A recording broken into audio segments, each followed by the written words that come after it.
SCP-1081, Object Class, Safe.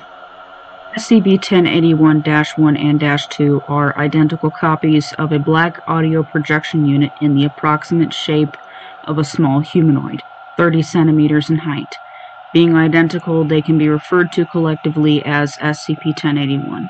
Markings on the speaker's exterior indicate they were produced by a company known as Echos Projector Combine in a place called Abubakari of Deserts, or Abadesis. The speakers have input ports for several unknown types of electric cable and diodes on the back of the head for density, rapidity, and a switch that can be adjusted to inactive, active, shutdown, or reactivate.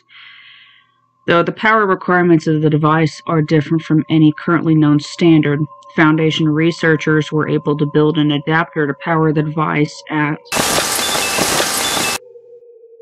volts and amps. Similarly, trial and error allowed for the development of input adapters for experimental purposes. SCP-1081 is capable of projecting sound at decibels during normal use. The speakers will behave normally, though at somewhat subpar quality standards, during testing of any function other than shutdown or reactivate. When the switch is set to shutdown, the speaker will emit a high-pitched squeal for approximately 10 seconds, a sound described by researchers as being similar to a boatswain's whistle, followed by a voice speaking in an unknown language composed of Greek and Latin words, with a syntax and grammatical structure similar to Cherokee. An approximate translation of the speech follows. Alexiova University's Mary Integrators Player Company welcomes you to a show performance farce. Please refrain from talking, expressing, or otherwise disturbing the players for the duration of the performance. Thank you for your cooperation. Obedience. The whistle and message will be projected at decibels. After this message, subjects exposed to the sound will find themselves completely unable to speak or communicate via nonverbal means, such as through sign language. Medical analysis of affected subjects indicates complete functionality of vocal cords and other non-neurological speech-related systems.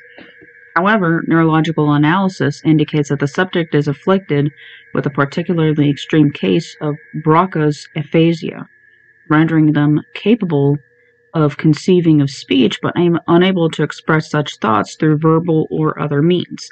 Standard noise-canceling headphones can block out enough of the sound to disable its effect. Current research suggests it was designed with this in mind. Setting the speaker to reactivate will cause a different message to be played. Thank you for your consideration during this performance by Alexiova University's Mary Integrators Player Company. The show is now at a conclusion, followed by a similar whistle sound. Subjects hearing the second message will experience a reversal of their aphasia symptoms if exposed quickly. However, if the aphasia is allowed to remain in place for longer than approximately 24 hours, the subject will be immune to the second message and the aphasia is permanent.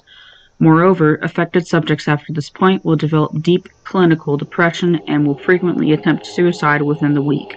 This is believed to be a standard reaction to such a sudden change in one's ability to communicate, rather than a secondary effect. Experimentation has determined that audio recordings of the respective sounds have no abnormal effects. Only sounds emitted from SCP-1081 transmit their properties to human subjects. When not exposed to power, SCP-1081 will remain inert, except when shutdown or reactivate are selected. The speakers appear to be capable of producing those two sounds, regardless of any external power supply. The devices either possess internal batteries or are capable of drawing electrical power via indirect means from the room around them.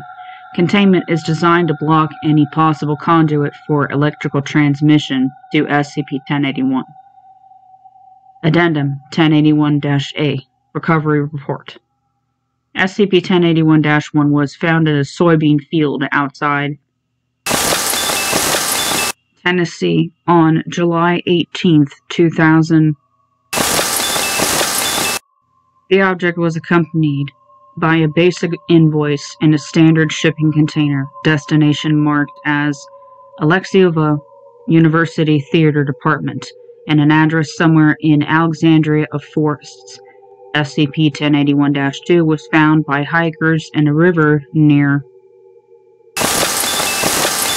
Tennessee on August 2nd, 2000.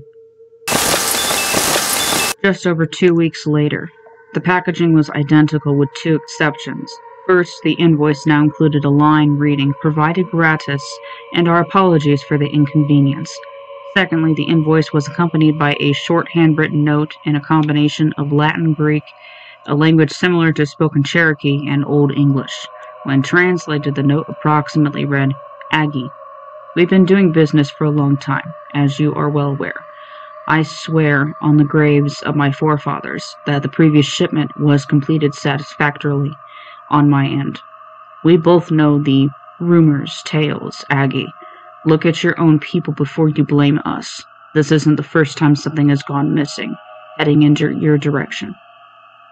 Barca Magnus alone knows where the artifacts are going, unless your natural philosophers are more precise than is presently believed. Threats and recriminations are unnecessary." Special Containment Procedures. The two iterations of SCP-1081 currently in Foundation possession are to be kept in an insulated lead-lined containment locker in Storage Unit 13 at Site-38. Except for experimental purposes, SCP-1081 is never to be exposed to electrical current under any circumstances for fear of accidental activation. SCP-1081 is never to be removed from its containment locker except by D-Class personnel with noise-canceling headphones active at all times.